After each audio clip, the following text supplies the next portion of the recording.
Manuel Martínez, ¿cómo estás? Muy buen día. Buen día, Jesús, gracias. ¿Y tú, cómo estás? Pues muy bien, aquí con la respuesta de nuestro público, de nuestra audiencia, y que tienen la inquietud sobre las cartas que están relacionadas con tu libro, con 22, La Guerra de los Dioses. ¿Qué hay detrás de las cartas que las llamas las cartas de la luz y de la oscuridad? Y en especial, que hay un personaje que pues impactó profundamente el mundo del esoterismo, de la filosofía, del misticismo, que es Madame Blavatsky. Bueno, precisamente la persona, el místico del que vamos a hablar hoy es precisamente Elena Blavatsky, conocida como Madame Blavatsky, ¿no? Me preguntas la diferencia entre una carta de luz y una carta de oscuridad. Ya lo hemos explicado en otros programas, ¿no? Una carta de oscuridad, como la que es Madame Blavatsky, porque le pongo entre las cartas de la oscuridad, no es necesariamente porque ella sea mala o traiga mal al mundo. Al contrario, ella trae, como dice, mucha luz al mundo. Lo que pasa que es un tipo de luz pues, que es muy difícil de entender para la gente y sobre todo para la gente del siglo XIX. Estamos hablando que Madame Blavatsky nace en 1831 y muere en 1891, sin apenas cumplir los 60 años, tenía todavía 59 años. Entonces las ideas de una mujer liberada, feminista, si lo quieres entender así, aunque ese término prácticamente no se utilizaba en la época, causa un impacto tremendo en la sociedad. Es realmente, cuando miras la vista atrás, pues la mujer más influyente en filosofía y misticismo pues que hay en el siglo XIX y sobrepasa a muchas que han sido importantes en el siglo XX. O sea, y es una persona que está, no te diría poco estudiada, porque sí hay muchos estudios sobre Madame Blavatsky, sobre sus libros, sobre todo sobre el libro La Doctrina Secreta, que es su obra maestra, ¿no? Que la doctrina secreta es una síntesis de ciencia, religión y filosofía. O sea, es un libro único, un libro muy difícil de comprender. Originariamente sale en 2 volúmenes, muy gordos, o sea, más de 1000 páginas cada uno. Después, ediciones nuevas lo van no acortando, sino dividiendo en vez de 2 en 4 partes, o sea, dividirlo en 4 libros, y ahora hasta las últimas ediciones salen en 6 libros, o sea, porque es demasiado intenso. Lo que es increíble es que esta mujer, cuando nace, digamos cuando empieza su vida, bueno, en 1831, pero en 1850, más o menos cuando ella empieza sus viajes y toda esta trayectoria que la va a llevar a este tipo de conocimiento, pues nadie pensaba pues que una mujer pudiera realizar esas cosas. Nadie pensaba que una mujer pudiera realizar esas cosas. Sin embargo, Madame Blavatsky las hizo. Y tuvo la razón de poner la carta de oscuridad es por el impacto tan negativo que tuvo en gente, pues entre cristianos, judíos, por su tipo de acercamiento a lo que eran las doctrinas tradicionales, porque ella creía que todas las religiones partían de una base única, de una religión universal y que luego fueron derivando en diferentes aceptaciones. Pero en la época fue una mujer muy controversial, ¿no? Pero te digo la influencia que esta mujer tuvo cuando ella funda más adelante, como en 1880, su logia teosófica, cuando luego veamos cuando ella funda la teosofía, la escuela teosófica, que uno de sus grandes alumnos fue Gandhi.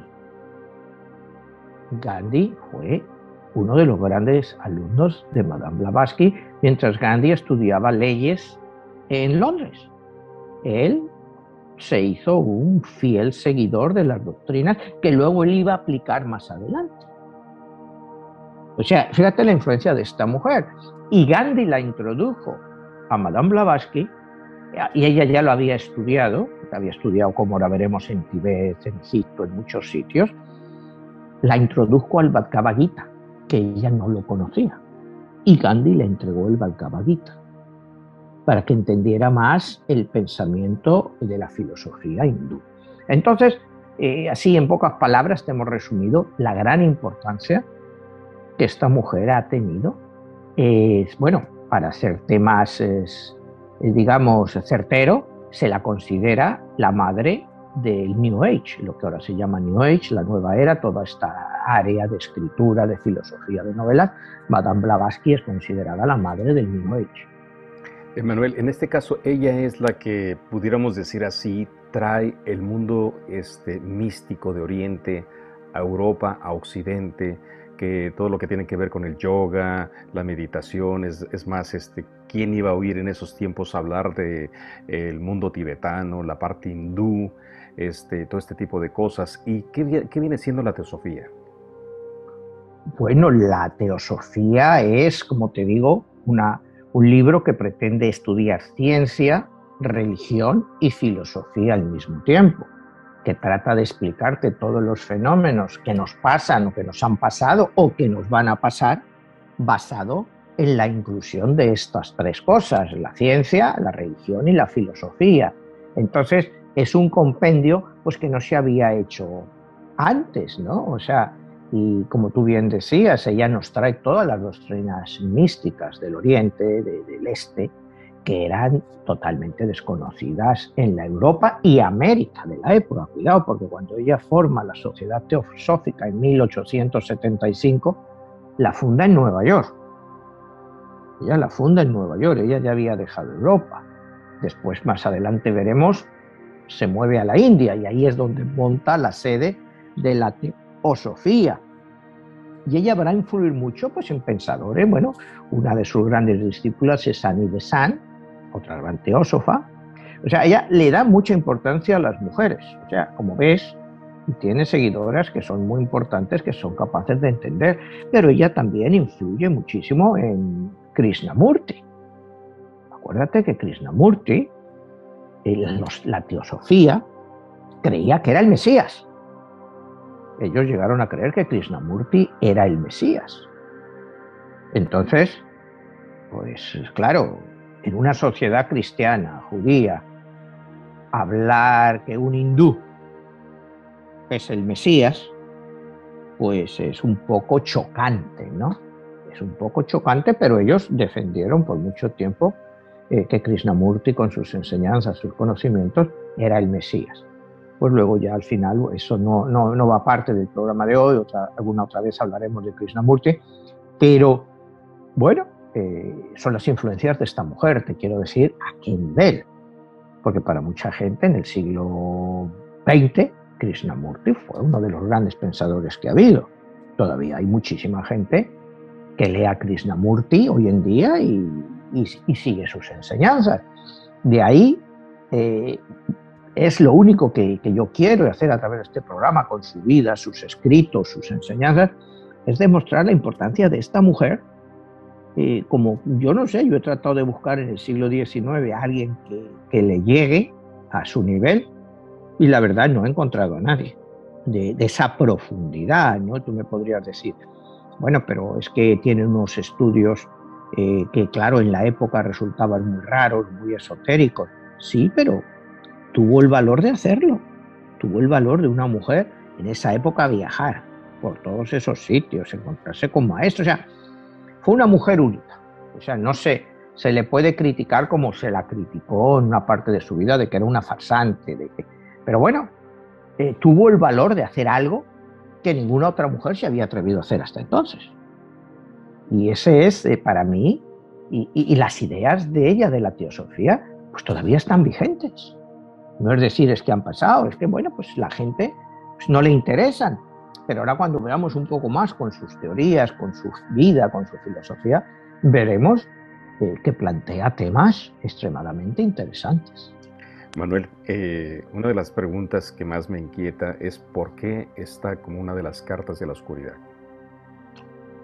Bueno, pues un poco por lo que te decía antes, ¿no? O sea, muchas veces la luz y la oscuridad, pues es lo mismo, es la misma energía. Unos la quieren ver como luz, otros la quieren ver como oscuridad.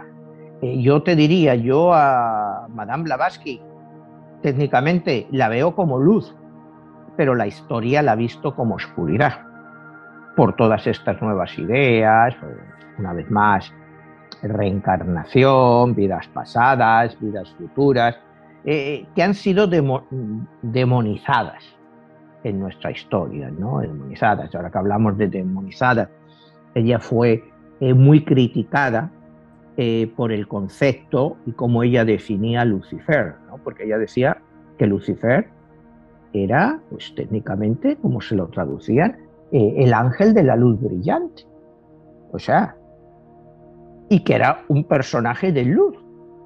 Es más, ella cuando está en Londres crea un periódico, que el periódico se llama Lucifer, pero ella lo ve como un ángel de luz. Entonces, no te puedo poner en una carta de luz, no sé si me entiendes en el concepto general de mi libro, a una persona pues que para mucha gente es pura oscuridad. Si me dijeras que escribo un libro sobre Madame Blavatsky, pues la definiría quizá, sería mucho más largo porque habría que ir a los pros y los cons. Para mí fue un personaje, aunque yo lo pongo como carta de oscuridad, que fue muy positivo para la evolución de la humanidad, sobre todo para la evolución de la mujer, porque la hizo a la mujer pensar y que ella, la mujer, podía salirse del estatus social en el que estaba y podía triunfar. Solamente aclarando el punto de Lucifer, él es el que viene siendo el equivalente del ángel rebelde, el que se... también pudiera ser el equivalente en el mito griego de Prometeo, el que le roba el fuego a los dioses para dárselo a los hombres. Eso sería el equivalente, ¿verdad?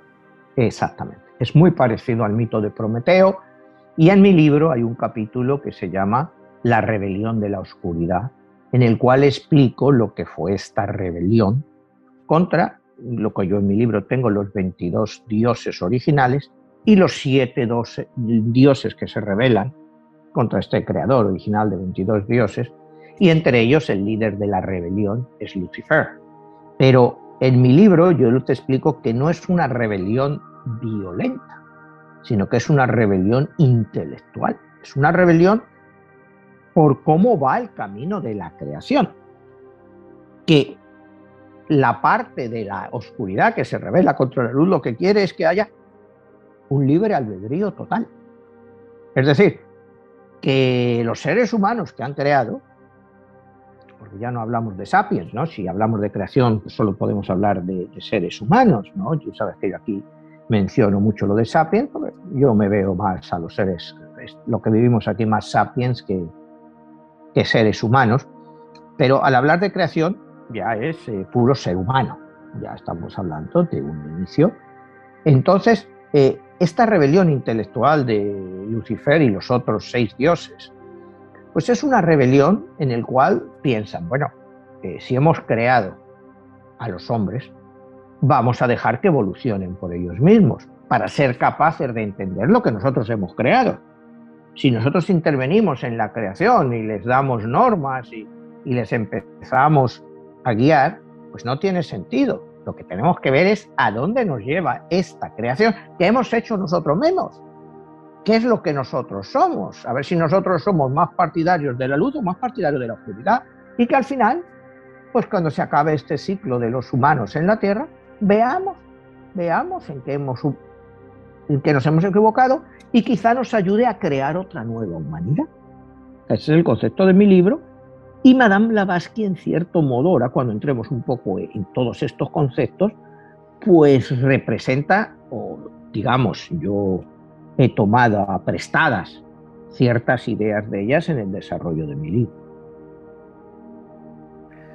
Manuel, en este caso las ideas, bueno, se conoce mucho a través de sus libros, de sus trabajos de Isis sin velo, que Sí. habla de un misticismo egipcio, bien hablabas de lo de la India, se habla mucho de todas esas partes que ella tuvo la oportunidad de viajar y que hoy en día, pues bueno, ella es quien representa una de las comunidades más grandes de investigación esotérica.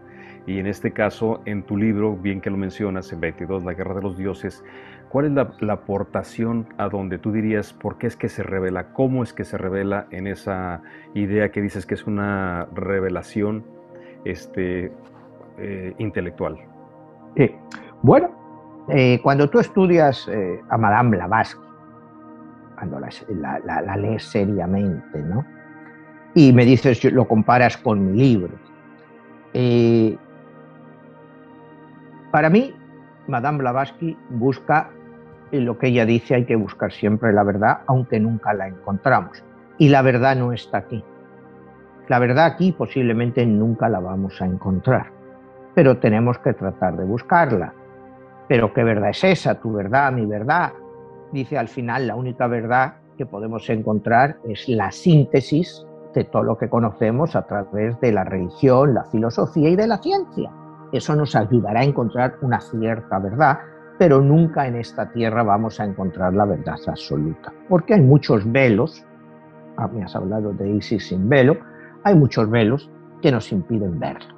¿Entiendes? Partiendo de esa premisa, ella trata de demostrar que tratar de buscar la verdad es posible, encontrarla es muchísimo más complicado, pero que siempre hay que buscar. Y que hay gente que para encontrar una cierta verdad, pues con la cual puedan estar cómodos. Ella no va necesariamente a favor de ninguna de las religiones que había en la época. Ella, te digo, ella, ahora cuando veremos, si quieres, empezamos un poco en su vida y vamos un poco más, ¿no? Lo primero, vamos a ir numerológicamente a su fecha de nacimiento, ¿no? Su fecha de nacimiento es exactamente el día, fecha de nacimiento es 12 de agosto del año 1831. Cuando sumamos todos los números, nos da 24 y finalmente nos da un número 6. A mí principalmente me chocó un poco, no demasiado, pero que Madame Blavatsky fuera un número 6 y no un número 3, por la búsqueda que ella tiene. Porque si ella hubiera sido un número 33, con doble 3 para sumar 6, me hubiera coincidido un poco más. Pero cuando vas viendo su vida, te das cuenta de que sí, ella es un número 6, pero el número 3 de la búsqueda espiritual pues está siempre en ella, ¿no? Entonces, pues esa es una aclaración numerológica, ¿no? Ella nace en un sitio que se llama Votaronoloskov, que es una pequeña zona de Ucrania. Sus padres pertenecían no a la nobleza directamente, eran descendientes de nobleza, es decir, segundos títulos, terceros, de primos, pero tenían una holgada posición económica, sin necesariamente ser nobles, pero eran, bueno, semiconsiderados nobles, eran clase social alta, ¿me entiendes? Sin necesariamente tener un título de nobleza, pero era una familia relativamente acomodada, ¿no? El padre, por el trabajo que realizaba, pues viajaba mucho, ¿no? Fueron por Odessa, por Tulán, por Kursk, y finalmente volvieron a Odessa. Ahí es donde pues, la madre la pone a los hijos, o ya una institutriz en inglés. Logran encontrar una institutriz en inglés. Durante su vida y sus viajes también la ponen a Madame Blavatsky una institutriz en alemán. Y es impresionante lo rápido que Madame Blavatsky aprende el alemán. Entonces su padre la dice, bueno, pues eres una heredera de nuestros orígenes alemanes, ¿no? Pero luego ella más adelante pues revisa eso y dice, bueno, pues yo aprendí el alemán con tanta facilidad porque había pasado varias de mis reencarnaciones o encarnaciones en Alemania. Entonces me resultó un idioma sin conocerlo muy familiar. Pero luego entraremos en eso, en las reencarnaciones. Madame Blavatsky, cuando se establece en Odessa, la familia, pues tiene acceso a la librería de la abuela materna. Como te digo, seminoble, pero con una gran librería, y había muchos libros de ocultismo de la época, de que se iban acumulando, y es a raíz de ahí cuando Madame Blavatsky pues empieza a interesarse en el ocultismo. Ella quería independizarse, quería tener más libertad. La única forma de independizarse para una mujer en esa época pues era el matrimonio para salir. Entonces, muy joven, a los 18 años, pues ella se casa con el señor Blavatsky, porque ella se llamaba Elena Petrovna, no Blavatsky. Cuando se casa con el señor Blavatsky, que era pues 20 y tantos años mayor que ella tenía 18 y él tenía 40 o 41, pues ya sale de la casa paterna, rechaza la relación con el señor Blavatsky, pero el señor Blavatsky tampoco es un tirano y la permite más o menos que viva su vida, ¿no? Manuel, ¿por qué la importancia de saber su fecha de nacimiento y esa parte numerológica? Bueno, porque nos indica quién es la persona y a lo que viene a esta vida, ¿no? O sea, cuando ella nace, como te digo, con un número 6 y no con un número 3, pues me da, o sea, que una persona 6 sí está abierta al misticismo, pero no tanto como una persona con un número 3, ¿me entiendes? Es cuando hemos hablado aquí del nacimiento de Cristo, ¿no? Que le pusimos de fecha de nacimiento el 4 de abril del año 1. O sea, según mis números, Cristo no nace en Navidad, sino que nace, pues como muchos estudios actuales te dicen, alrededor de abril, en la primavera. Entonces Cristo pues será un número 3, 4, 7, 1, 4, 7, 11, 12, 1 más 2, 3. Entonces era un número pues lleno de misticismo. Entonces, personas nacidas con un número 3 están más dadas al misticismo. Pues Hitler nació con un número 5, o sea, hubiera sido muy raro que Hitler tuviera nacido con un número 3, pero, ¿entiendes? Estas cosas pasan. Entonces, por eso era la importancia que te decía del número 6 en Madame Blavatsky, pero que según mi número le hubiera ido mucho mejor un número 3, pero de todas formas el número 6 es un doble 3, 3 más 3, 6, pero en su caso era 2, 4, si hubiera sido, como te digo, 3, 3, sí que hubiera sido perfecto, ¿no? Entonces, vamos a empezar un poco con Madame Blavatsky. Ella pues se va del seno matrimonial, empieza a viajar, tampoco con mucho dinero, y va viajando, pues, va a buscar, digamos, el misticismo que ella creía que iba a encontrar en Tibet, en la India. Principalmente ella empieza en Egipto, ahí conoce a grandes maestros, grandes conocedores de la filosofía antigua y de los misterios, y ella se enamora de los misterios de Egipto y quiere traerlo pues a Occidente, quiere explorar más en ellos. Viene, empieza con sus escritos, al principio no muy importantes, después vuelve a Tibet y la India, y ahí es donde realmente ella encuentra lo que llama los grandes maestros. En todo esto, en sus viajes, conoce a un exmilitar, Oscott, con el cual pues mantiene una relación de convivencia, aunque ella pues no estaba divorciada por la época, ¿no? Pero mantiene una relación de convivencia con él, y él la ayuda mucho en todo esto. Entonces, en esta parte es cuando ella empieza lo que ella llama decir la sensación de estar rodeada de maestros, de grandes maestros. Ella dice que encuentra en una especie de capilla grandes escritos budistas tibetanos que llevaban escondidos pues por más de 1000 años y nadie tenía acceso a ellos. Y ella empieza a interpretarlos. Ella empieza a interpretar estos escritos en una lengua totalmente desconocida, que se supone pues, que era a lo mejor una antigua lengua que se hablaba en Tíbet, pero ella es capaz de descifrar esta lengua y empezar a continuar sus enseñanzas pues basado en eso. más adelante se la va a criticar mucho porque le dicen que esos grandes maestros pues que no existían, que se los había inventado ella, porque ella decía que podía hablar con ellos, pues bien a través de sueños o a través de meditación. Ella era capaz de ponerse en contacto con estos hombres o con estas mujeres sabias que le transmitían a ella esos conocimientos que ella más adelante pues plasmaría en sus libros y conferencias. La pregunta sería,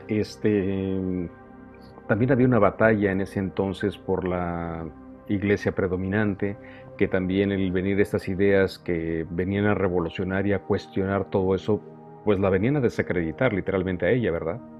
Lógicamente, ¿no? Tú ten en cuenta que en el siglo XIX, mediados del siglo XIX, pues la influencia religiosa estaba ahí, ella, en la Rusia de ella, porque Ucrania era parte del imperio zarista.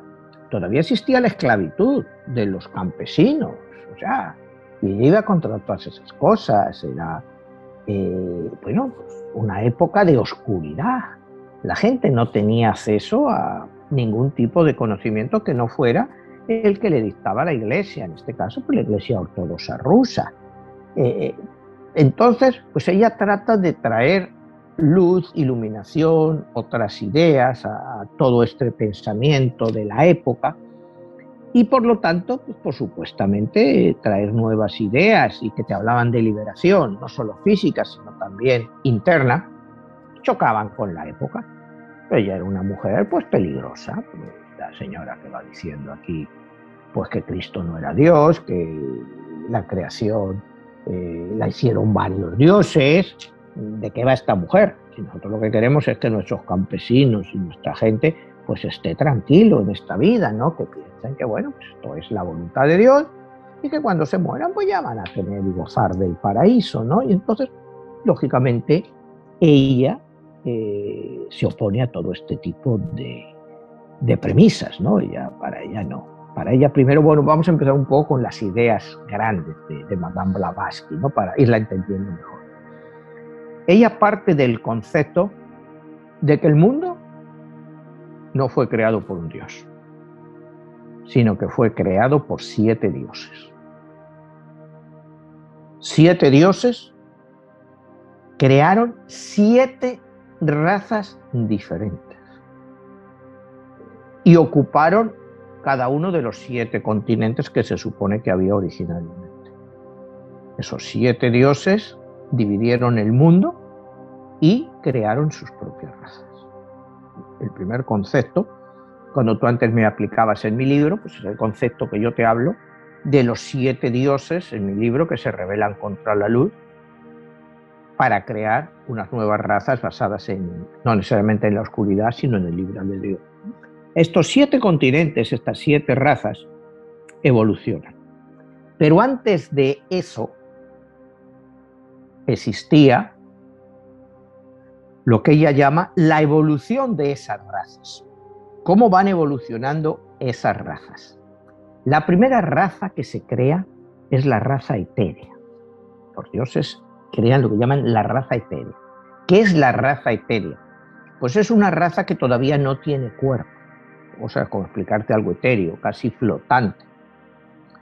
Estas razas, esta gente, se multiplican a través de, como si fueran flores, es decir, como si fueran de capullos, lo llama ella, a través de capullos. Es decir, que tú eres una raza etérea, te sale un capullo, das origen a otra persona.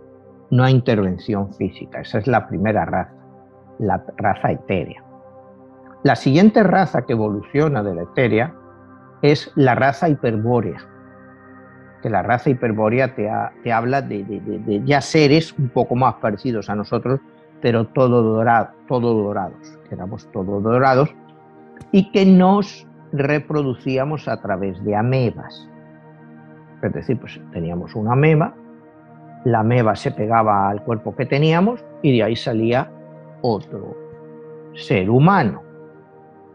Llegamos a la tercera raza, que ya es cuando ella habla de los lemures, que es la tercera raza que se crea.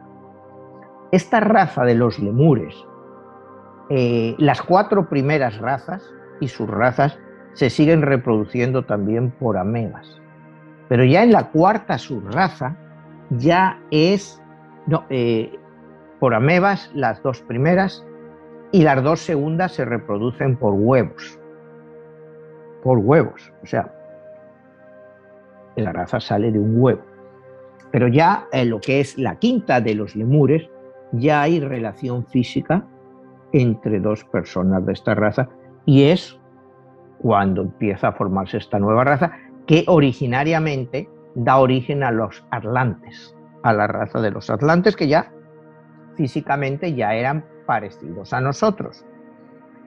Esta raza de los atlantes, como hemos hablado otras veces, eventualmente se destruye en guerra con los lemures, y aunque los lemures ya están muy desaparecidos, ella habla de terremotos y grandes erupciones volcánicas que tuvieron lugar en la Tierra hace 9.500 años, y es prácticamente el fin de los atlantes, pero los supervivientes atlantes dan origen a una 5ª raza, que es la raza aria, que es nuestra raza actual y que eventualmente evolucionará y dará lugar a otra raza. Pero cuando habla de raza aria, habla en general pues una raza cubriendo prácticamente a casi todas las partes de la humanidad, aunque originariamente empieza, se supone, según ella, en la India, pero eran gente muy evolucionada. O sea, nosotros lo que pasa es que no tenemos datos de ellos y se trasladan pues por todas las partes del mundo, o sea, por todos los continentes, ¿no? O sea, no va a las teorías de cómo las razas llegaron allí, sino que las razas se podían mover fácilmente. Y dice que, por ejemplo, de esas razas primitivas que hubo, porque la raza aria no es solo única, sino que la raza aria, como te digo, a través de 7 dioses en 7 continentes, da origen a diferentes especies humanas o seres humanos o como los queramos llamar.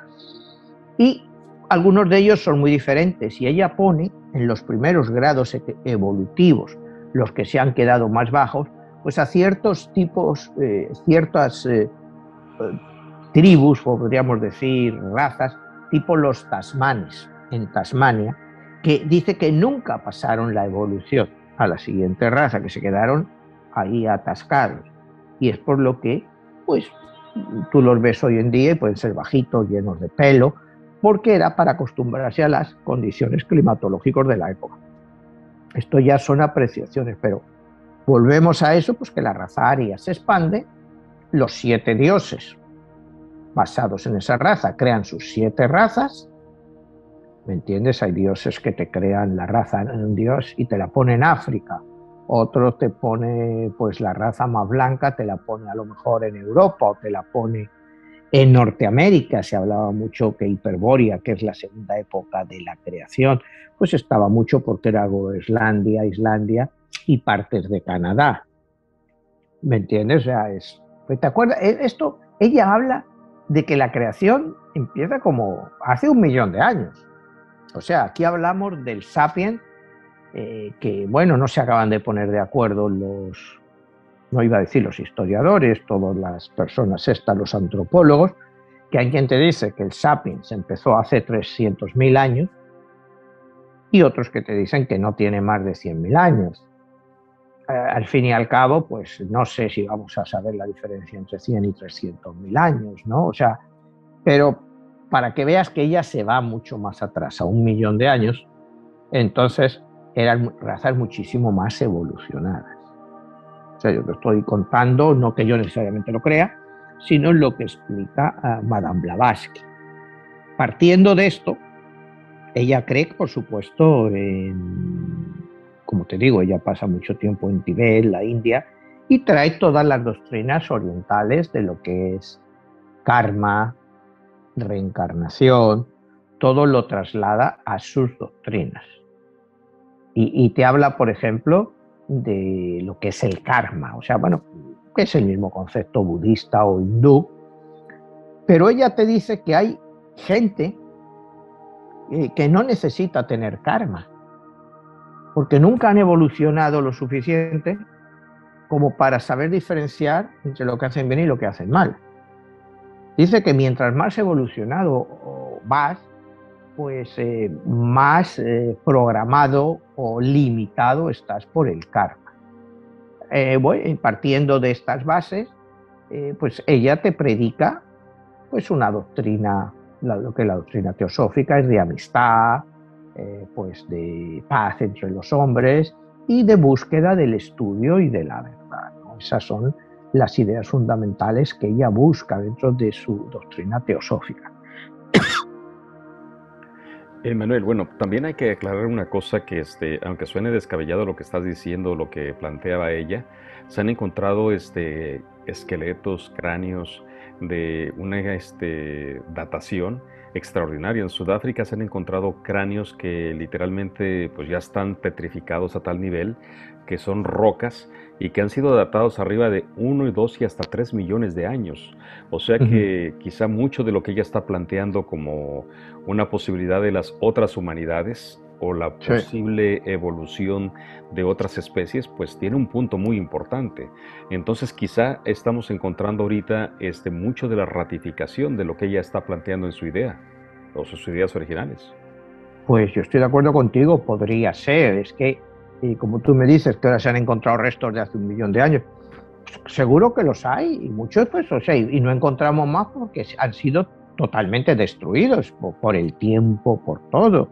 Pero que existieron esas razas, pues posiblemente sea cierto, porque ya habla de una gran crisis. Yo en mi libro hablo, bueno, pues de que hubo una gran guerra entre lemures y atlantes y que destrozaron todo lo que se conocía hasta entonces.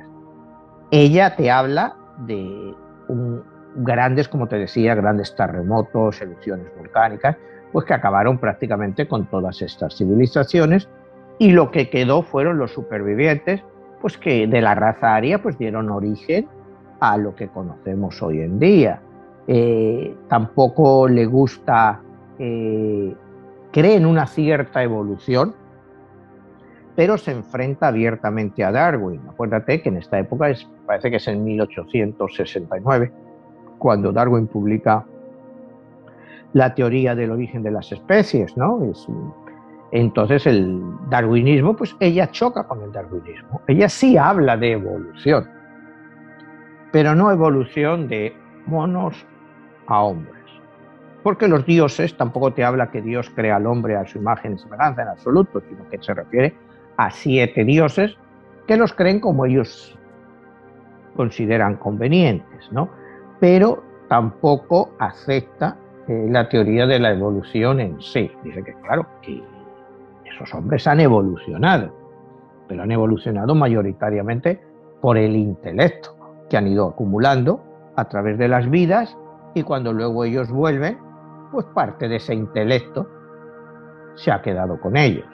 Y entonces toda evolución resulta siempre mucho más fácil. Yo algunas veces cuando hablamos de reencarnación y dices, ¿por qué a los niños les resulta tan fácil aprender a leer o aprender a escribir, cuando realmente puede parecer una tarea muy difícil y los niños pues lo aprenden rápido? Bueno, pues el proceso es evolutivo de las reencarnaciones, en que cual llega un momento en que te resulta automático.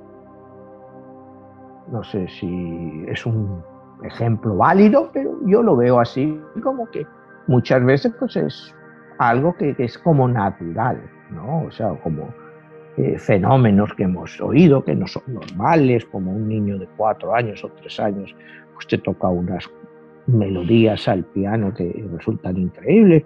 Pues son cosas que, como ya dice, pues te acercan a entender más el hecho de la reencarnación. Nosotros tratamos de llamarlos superdotados a esos niños, ¿no? Pero como de repente un niño que no conoce música, pues de repente te sabe y te entiende toda la música y te compone unas cosas que son increíbles. Pues algo más, bueno, pues, los cristianos te dicen que Dios le ha dotado de esa habilidad. Ella no va a eso, ¿no? Ella va a que es un recuerdo de una vida pasada en el cual ese muchacho o muchacha tenía un gran talento y, y lo sigue desarrollando porque estaba ahí, ¿no?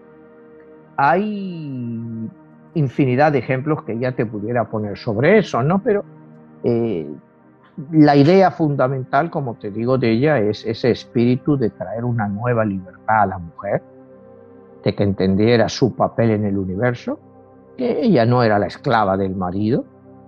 Y claro, pues todas esas cosas, y si luego encima te dice que hay que reencarnación y que los maestros tibetanos sabían mucho, pues lógicamente la gente de su tiempo pues la achacó de ser una impostora.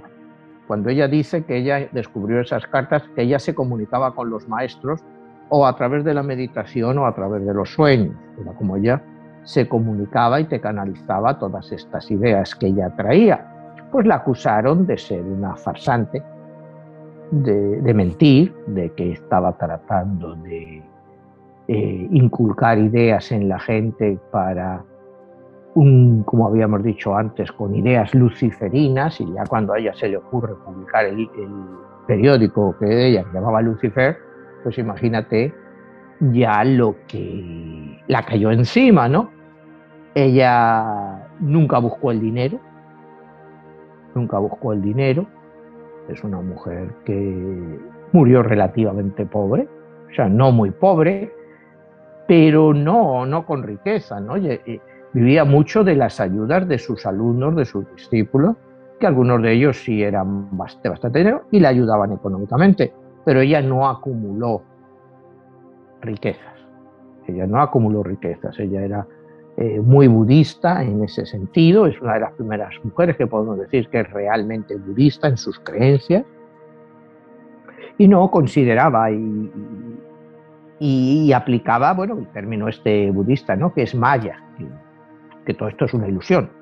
Ella en sus doctrinas, y al final te dice que esto que estamos viviendo, pues nada es real, todo es una ilusión. Nosotros pues no sentimos, no percibimos, no acabamos de entender lo que nos pasa, pues porque nada es real. Al final nada es real, todas nuestras emociones, todas nuestras necesidades, pues que no son reales, que realmente nos las hemos generado a nosotros mismos. Entonces eso es lo que ella trata de liberar, ¿no? O sea, decir, ¿por qué crees que una mujer es diferente a un hombre? O sea, ¿por qué crees que un hombre tiene más derechos que una mujer? ¿Basado en qué? O sea, no existe una base para decir que eso está apoyado por nada. Entonces, su lucha es contra todo eso. Entonces, cuando tú llegas a la parte esta de las críticas, pues son críticas muy fuertes. Ella en el año 1875 funda la Sociedad Teosófica en Nueva York, porque Estados Unidos pues era más liberal que Europa en esa época, pero tiene también muchos problemas y al final acaba moviéndose a la India. Y ahí funda lo que es el centro principal de todo lo que es su doctrina de la teosofía. La basa en la India porque cree que la mentalidad de los hindúes, de los tibetanos, de toda esa parte del mundo, pues está mucho más abierta a sus ideas que la sociedad europea o la sociedad norteamericana. Pero ella, como te digo, se gana un gran número de detractores, tanto dentro de Europa como en Estados Unidos. Manuel, dentro de toda esta parte de su filosofía y de sus enseñanzas, que viene literalmente a cuestionar las creencias de la época, que increíblemente hoy en día todavía persisten, y especialmente en esa parte de lo que es el machismo y toda esa cuestión de que la mujer no tenía ni derecho a la educación, ni al voto, literalmente lo acabas de decir, era un papel secundario. ¿Cómo es que ella puede venir a aportar todo ese conocimiento? Tú lo hablabas en su numerología, hablabas de su fecha de nacimiento. La pregunta es, ¿ella estaba destinada a venir a dar a conocer, a revelar esos misterios? Bueno, me imagino que estaba destinada, ¿no? Si no, no lo hubiera hecho. Pero el destino es algo que nosotros nos buscamos, Jesús. O sea, yo no creo en la predestinación. O sea, para mí la predestinación pues no existe. Eso es un concepto calvinista, muy calvinista, ¿no? O sea, Dios te predestina para que hagas esto, ¿no? O sea, no. Creo que todos tenemos un destino, pero el destino tú tienes que buscártelo. El destino no te viene así por las buenas, ¿no? El destino no te viene sentado en un bar tomándote una copa, o sea, te viene un destino momentáneo, no sé si me entiendes, pero el destino es un camino de trabajo que te lleva alrededor de una vida. Y al final, pues de una forma u otra, pues las personas cumplen con su destino. O sea, es el destino que tú escoges. Si tú escoges como ella, estudiar, estudiar, estudiar, pues y traer nuevas ideas, pues sabes que te vas a enfrentar a una sociedad que no opina así. Porque siempre te vas a oponer, ¿no? El hecho de que, y encima imagínate en la época, una mujer diciéndoles todas estas cosas a los eruditos de la época, ¿no? Imagínate a ella pues sentada con un ministro presbiteriano o un obispo católico y ella diciendo pues que habían sido 7 los dioses que habían creado el mundo y que habían creado 7 razas. Entonces, imagínate el choque, o sea, primero que es una embustera y que lo que predica es peligroso. Y después que está mal de la cabeza, que a lo mejor lo que pasa es que esta mujer está mal de la cabeza, y que una mujer pueda ser igual a un hombre, que no dependa del marido, o sea, eran cuestiones que en la época pues eran muy difíciles, o sea, por eso te digo, hay que entender siempre a todas estas personas dentro del contexto de la época. No es lo mismo hablar de una feminista con el Me Too hoy aquí en el siglo XXI que a una señora que con 18 años se casa porque quiere salir de la casa paterna porque ya no los aguanta más, quiere tener una cierta libertad. Pues hoy en día no hay ningún problema. En el siglo XIX, en mediados del siglo XIX, era una locura pensar que eso podía ser, ¿no? Eso era como una locura. Y sin embargo, pues ella sigue su camino. Y como te digo, ella se va, inicia sus viajes de conocimiento sin mucho dinero, ella apenas no tenía dinero, ella tiene que trabajar, ella tiene aventuras, ella viaja, ella lucha con el ejército de Garibaldi. Garibaldi fue el gran liberador de Italia, el que unificó Italia en el año alrededor de 1870, cuando unifica todos los que eran los antiguos estados italianos, lo hace lo que conocemos hoy como Italia. Y ella dice que ella lucha en el ejército de Garibaldi y es herida. Se la criticó también por eso, porque dijeron que se lo había inventado. Otra de las anécdotas de ellas es cuando ella se va en un barco ahí de mala muerte y navega y acaba en Egipto. Bueno, en uno de sus viajes, pues tenemos que fiarnos de la palabra de ella.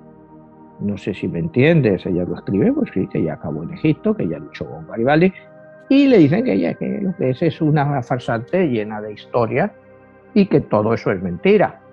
No lo sé, dice que ella, como te digo, fue soldado de Garibaldi.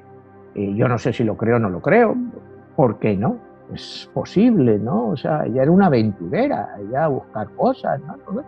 Pues se encuentra en Italia en la lucha por la unificación de Italia, pues no me hubiera extrañado de verdad que sí, que se meta el ejército ahí, pues a ver que era una revolución, porque ella buscaba todo tipo de conocimiento, pero entonces, te digo, sus enemigos la decían que pues eso, que era una embustera.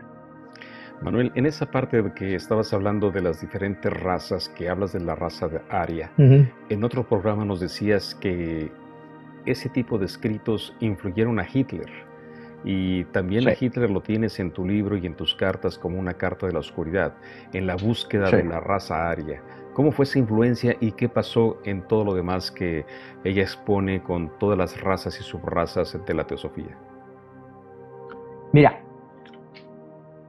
cuando tú lees a Madame Blavatsky, siempre hay una advertencia que es que se puedan malinterpretar sus escritos. Hitler lo que hizo fue malinterpretarlos. O sea, o los interpretó a su manera. Esa es la gran diferencia, porque técnicamente todos ya venimos de la raza aria. Pasa que esa raza aria, una vez que está, y los dioses te lo crean a su forma como nos conocemos ahora, evolucionan diferentemente. En cada continente evolucionan diferentemente. O sea, en la época pues se podía escribir, África lo llamaban los negros, o sea, porque no era peyorativo, era pues la raza negra. Hoy en día pues tienes que andarte con cuidado cuando mencionas una raza, pues para que la gente no lo pueda malinterpretar y pienses que eres racista, pero ella lo dividía así, como te digo, se iba hasta los tasmanios, que decía que eran pues los menos evolucionados, que eran todavía pequeños, con mucho pelo, pero Hitler interpreta a la raza aria como el prototipo ideal del hombre, la evolución máxima de la raza aria, y lo que él considera pues que eran los alemanes, que cuando llegan a Europa pues establecen unas zonas de residencia y que esas zonas de residencia pues, son la raza aria que corresponde a Alemania, entonces pues que son los únicos arios puros. Porque los escritos de Madame Blavatsky, cuando te hablan de diferente evolución de las 7 razas, pues ella te habla de que sí, que hay razas más evolucionadas unas que otras, pero no lo hace en el sentido peyorativo de que, bueno, pues una raza superior, como decía Hitler, pues va a tener que estar siempre por encima de una raza inferior. Ella no, ella solo te habla pues de esa realidad, pues de que hay razas que han evolucionado más que otras, pero ya se basa sobre todo en el nivel intelectual de esas razas. Por ejemplo, para ella la raza más evolucionada, pues que partimos, ella era aria, todos somos arios, son gente que pueden entender estos conceptos de ciencia, religión y filosofía y hacerlos parte de su vida. Para ella esa es la gente más evolucionada que hay. Que Hitler te tomara parte de lo que dicen, bueno, si tú te sacas frases, las quitas del contexto, tú puedes decir pues que cualquier pensador pues es un racista, un supremacista. Si tú sacas, como se hacía, los escritos de Nietzsche sobre el superhombre, y Nietzsche muere en 1900, o sea, pues los escritos eran relativamente recientes, ¿no? Si tú los sacas del contexto, claro que Hitler los utiliza para su concepto de raza aria, ¿no? O como cuando yo te digo, cuando estudias a Schopenhauer, para mí es, te digo, el filósofo más grande que hay.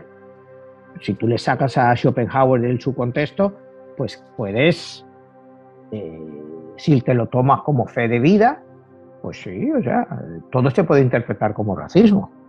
Es como todo. Tú la Biblia, acuérdate, aquí hemos hablado, la Biblia se ha justificado la esclavitud de los negros por 400 años basados en el Génesis 9, 20, 27. Eso lo hemos discutido aquí, ¿no? Y eso ha justificado la esclavitud negra por la famosa maldición de Noé. O sea, ya te digo, no voy a repetirlo porque ya lo hemos hablado muchas veces. Entonces, pues los escritos de Madame Blavatsky, igual que la Biblia o cualquier otro libro sagrado, o la Cabalita o el libro que tú me quieras poner delante, si tú sacas al libro del contexto, pues puedes sacar la interpretación que quieras. Un ejemplo muy común es el Corán. O sea, si tú al Corán le sacas del contexto de algunos surás y lo sacas fuera, por ejemplo, el surá 9 del Corán, que es el considerado el surán del sable, pero el surán del sable es solo una parte, porque luego continúa con la explicación y no es tan radical como se afirma, pero si tú solo sacas una parte del contexto de algo, pues te encuentras en eso. Si Hitler saca parte de los escritos de Madame Blavatsky y los aplica a sus teorías, por supuesto que los puede aplicar, pero está aplicando parte de un concepto, no todo el concepto, no toda la realidad. Y eso es lo que pasa en nuestras sociedades actuales. Te digo, cuando tenés la Biblia y si Mateo dijo tal y cual, bueno, a lo mejor te está contando otra historia y te dicen eso, ¿no? Entonces, pues sí, Madame Blavatsky ha sido mayoritariamente malinterpretada, insultada, pero es porque provocó una nueva revolución social, sobre todo en el mundo del pensamiento clásico que había en Europa. Era un pensamiento neoplatónico, o sea, y ella te trae un pensamiento oriental que lo quiere combinar. Entonces, pues choca con la sociedad de la época, lógicamente. Manuel, aquí tenemos algunas preguntas de nuestra audiencia. Nos pregunta Celina Pérez desde México. ¿Cuál es la diferencia entre cuando te refieres a ser humano y a sapiens? Mira, ser humano es realmente que has sido creado por Dios, que crees realmente que has sido creado por Dios y que andas a dos patas. O sea, ese fue el primer ser humano, es creado por Dios y que andas pues con dos patas, bueno, con dos piernas, ¿no? Porque patas sería animal, que andas con dos piernas y tu gran evolución es el habla, que eres capaz de hablar y de comunicarte. Esa es una reflexión de ser humano. De sapiens, bueno, pues el sapiens es, si crees en la evolución, pues que éramos desde peces hasta reptiles, llegamos a mamíferos, monos, y eventualmente, pues, primero el Homo erectus, que dicen que duró 2 millones de años, y luego finalmente, pues, tienes los neandertales, los cromañones, que antes se ha hablado mucho tiempo cómo desaparecieron, hoy en día te dicen los antropólogos que no es que desaparecieran, es que se fusionaron con el sapiens, se cruzaron y realmente pues acabaron extinguiéndose porque el sapiens ya era más evolucionado, aunque eso está por ver porque el cerebro de los cromañones era un 20% más grande que el nuestro.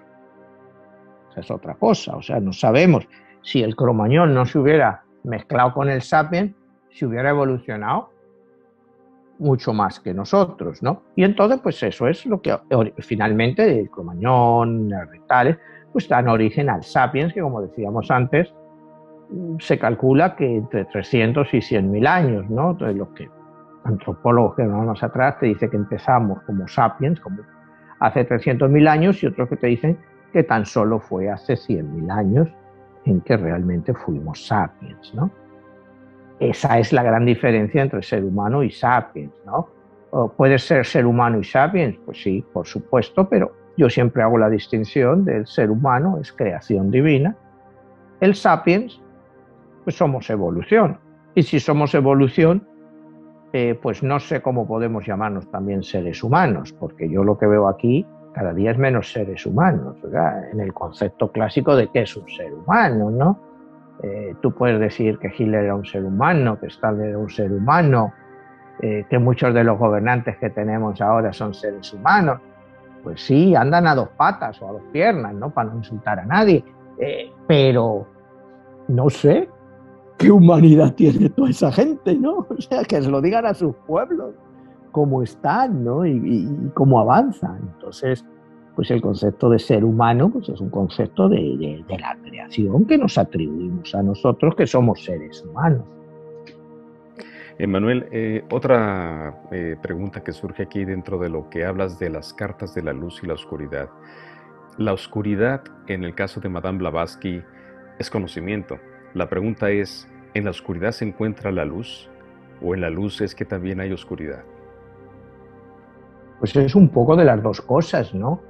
La oscuridad es siempre parte de la luz. Eso está claro. O sea, tú puedes ser una persona de luz y tener tu lado de oscuridad. Lo vemos nosotros como seres humanos, ¿no? Llamándonos así, seres humanos, o sapiens. Tú tienes luz, pero también tienes tu parte de oscuridad. Y creo que diciéndote eso, sin entrar en ejemplos, pues todo el mundo lo puede entender. Tú puedes ser una persona maravillosa y un día te entra aquí y te dedicas a hacer una serie de barbaridades, pues contra la primera persona que tengas a tu lado. Ya no te hablo de matar. O sea, ¿qué es la oscuridad? La oscuridad es racismo, discriminación, egoísmo. Eso está dentro de todos los que nos llamamos seres humanos o sapiens. Aunque nos consideremos seres de luz, que digo, oye, que yo soy una buenísima persona. O sea, en mi libro, ¿qué pongo? La oscuridad, la luz. Por ejemplo, la Inquisición de la Iglesia Católica. ¿Qué era? ¿Luz o oscuridad? Ellos lo hicieron para traer luz, porque querían deshacerse de los herejes, pero solo trajeron oscuridad. Entonces, luz y oscuridad, como hemos repetido aquí muchas veces, son parte de la misma energía. ¿Cómo reaccionas tú ante una situación dramática? Y eres una persona de luz, pues puedes decir, bueno, es que fue defensa propia. Bueno, defensa propia, ¿no? O sea, ¿qué peligro representaban los judíos para Hitler? Y no fue Hitler la única persona oscura en Alemania, fue todo un país. Porque toda esa maquinaria, toda esa destrucción, eso no lo hace una sola persona o un grupo de personas. Tú necesitas a la ayuda de millones y millones de personas. Entonces, pues luz y oscuridad, pues todos somos luz y todos somos oscuridad. Madame Blavatsky es oscuridad. Bueno, la he querido poner como oscuridad, aunque para mí la oscuridad que trae Madame Blavatsky lo que hace es traer luz en la oscuridad. Lo que pasa es que la luz de la época o de la época actual considera que eso es pura oscuridad. Una persona que te dice que a Lucifer se le llamaba el ángel de la luz, el ángel más brillante de todo, y así se le define en los evangelios en un momento dado. Era un ángel de luz, pues que se rebela contra el Creador. Bueno, eso no quiere decir que no siguiera siendo un ángel de luz. No sé si me entiendes, o sea, y si se rebela contra el Creador, pues sus razones tendría. Las que yo pongo, por ejemplo, en mi libro, que es una novela, o sea, puede ser totalmente equivocado, pero lo que te quiero decir que siempre hay una razón para algo. Siempre hay una razón para algo, siempre hay una razón para decir Madame Blavatsky era una loca, era una feminista desfasada. No, era una mujer, no era bonita, o sea, no era seductora.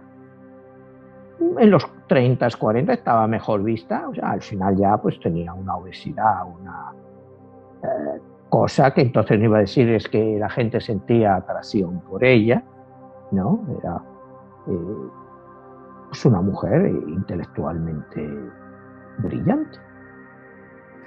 Manuel, ya perfilándonos al final del programa, a manera de conclusión, ¿qué crees que es el aporte que hizo ella para nuestra época? ¿Por qué hoy en día tantas personas a nivel mundial son parte de la teosofía? Quizá debemos de seguir con este programa más adelante, analizando y desmenuzando más la teosofía en sí y todas esas doctrinas secretas donde yacen esos códigos secretos como la numerología o como bien lo manejas tú en tu libro, esas cosas que hay detrás de estos dioses que rigieron el mundo.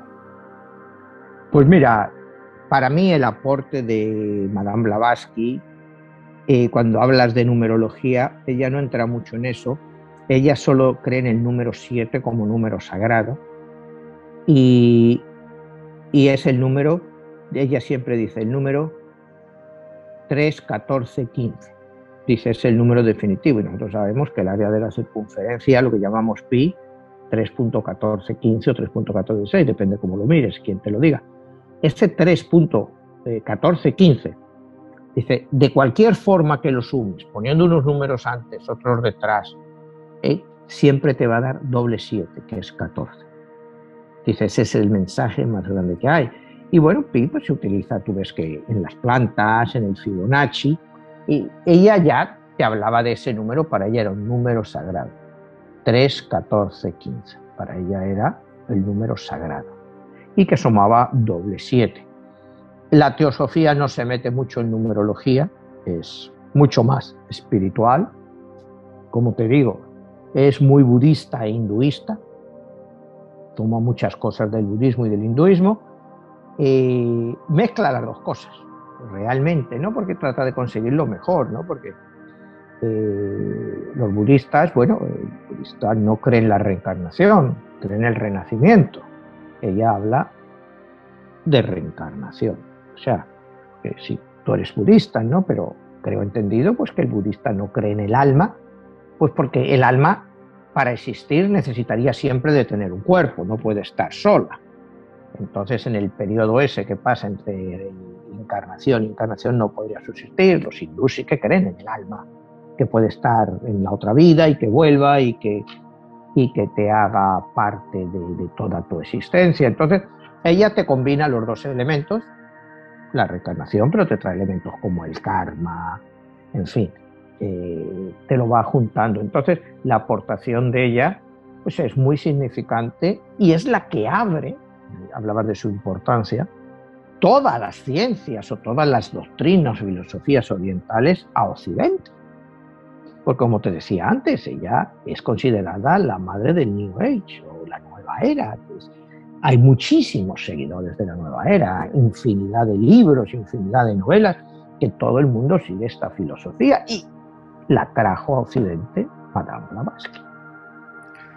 Pues extraordinario, Manuel. Queda abierta la posibilidad para que sigamos tocando estos temas y pues va con cada una de las cartas que tú tienes asignadas hacia la luz y hacia la oscuridad en tu libro 22, La Guerra de los Dioses, que me decías que ya está en audiolibro también, ¿verdad?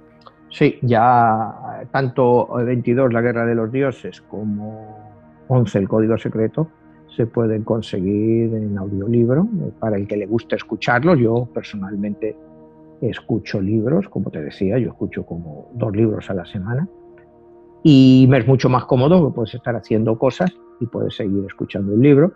Y creo que este tipo de temas pues, se escuchan muy bien en un audiolibro. Está en inglés y en español. En audiolibro están en español. En inglés están saliendo entre este mes y el mes que viene. Pues muy bien, y además todos estos programas los pueden escuchar en Spotify.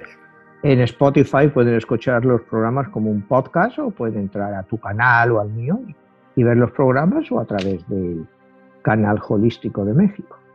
Perfecto, Manuel, pues te agradezco muchísimo, seguimos adelante y bueno, queda abierta la continuación sobre este tema que es extenso, muy profundo, ya que pues esta enseñanza pues abarca muchas áreas. Y pues Manuel, no queda más que agradecerte y pues nos vemos para la próxima. Nos vemos la próxima, Jesús. Muchas gracias. A la orden.